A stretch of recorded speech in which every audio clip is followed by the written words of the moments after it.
Imaginez un instant, le monde retient son souffle, des rumeurs incessantes, des décisions en coulisses, une tension palpable. Ce qui se déroule actuellement aux frontières d'une nation limitrophe de la Russie n'est pas un simple fait divers, c'est un glissement de plaques tectoniques politiques, un son qui résonnera longtemps dans les annales de l'histoire. Un nouveau chapitre s'écrit sous nos yeux avec des enjeux que nous n'avons pas encore pleinement mesurés.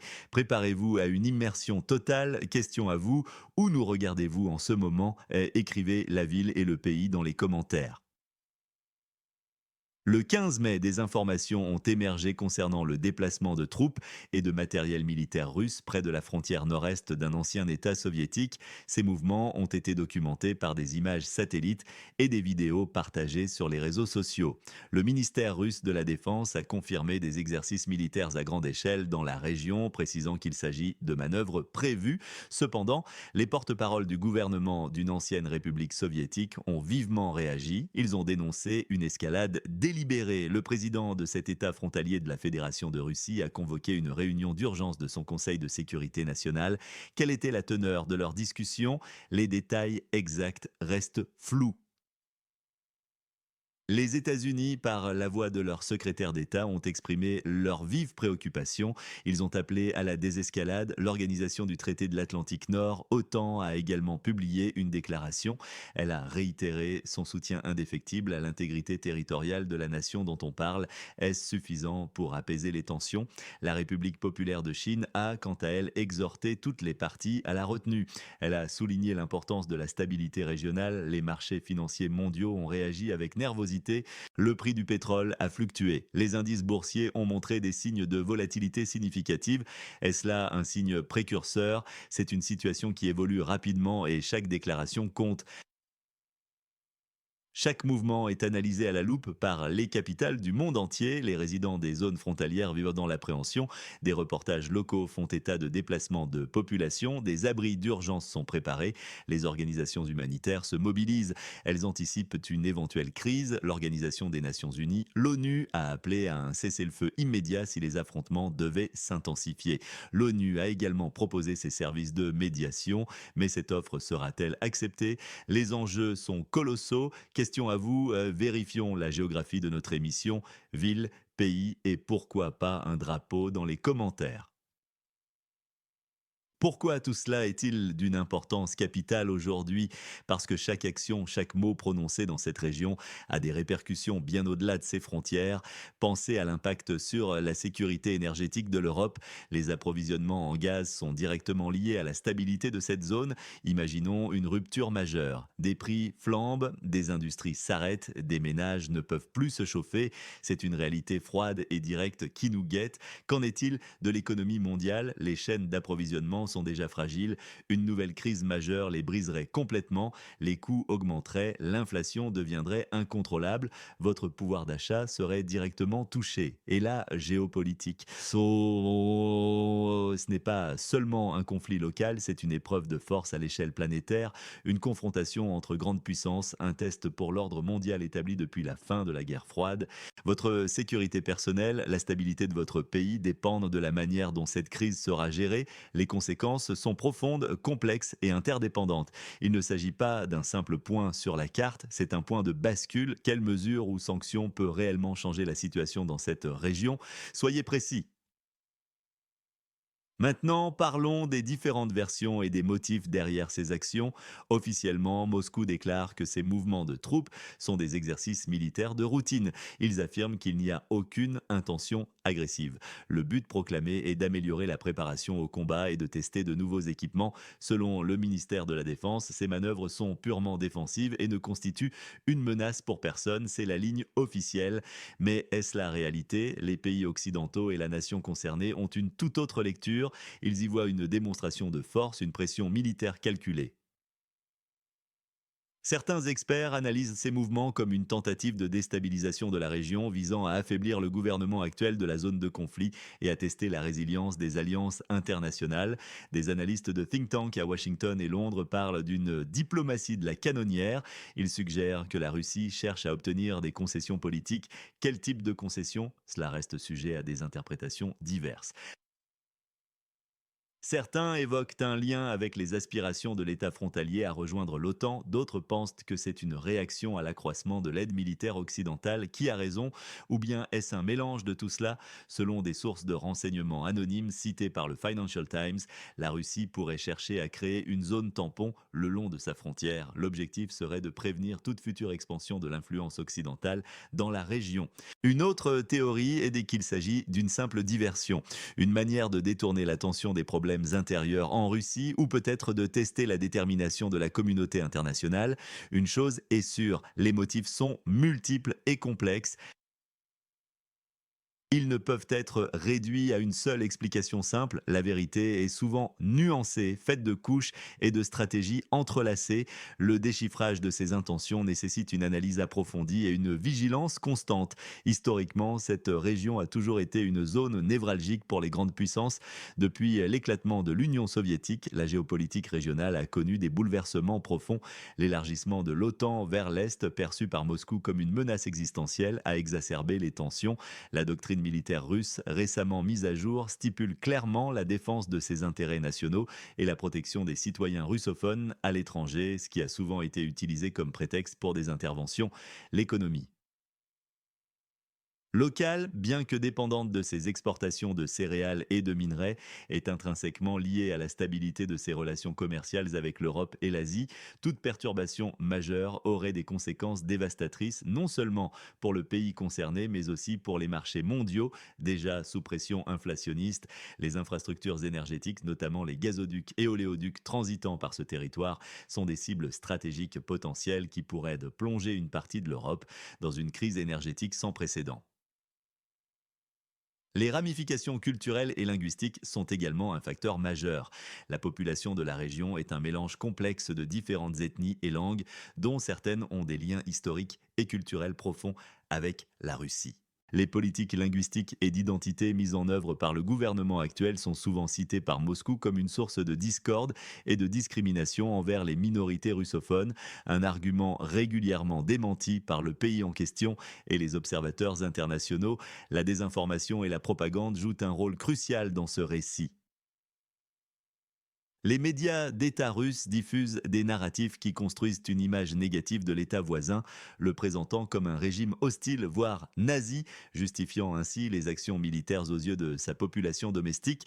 De l'autre côté, les médias occidentaux et locaux mettent l'accent sur la souveraineté et l'intégrité territoriale, dénonçant une agression non provoquée. Cette guerre de l'information complique davantage les efforts de médiation et de résolution pacifique, rendant difficile la distinction entre faits et fiction pour l'opinion publique internationale, dont la dimension cybernétique de ce conflit est également en forte augmentation. Des cyberattaques ciblent régulièrement les infrastructures critiques de l'État frontalier, perturbant les services publics, les banques et les systèmes de communication. Ces attaques, souvent attribuées à des groupes liés à l'État russe, sont perçues comme une forme de guerre hybride visant à affaiblir la résilience du pays sans recourir à des affrontements militaires directs.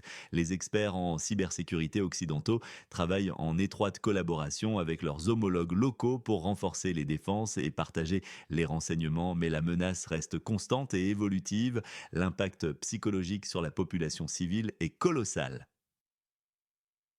La peur, l'incertitude et la traumatisation sont omniprésentes, comme en témoignent les afflux de personnes cherchant refuge dans les régions plus sûres, ainsi que la détresse rapportée par les ONG sur le terrain. Les enfants, en particulier, sont les victimes innocentes de cette situation, avec des interruptions de scolarité, des déplacements forcés et la perte de repères familiaux et sociaux. Les hôpitaux et les systèmes de santé sont également sous pression, obligés de faire face à un afflux de blessés et de malades dans des conditions souvent précaires, sans oublier la pénurie de médicaments et de fournitures médicales.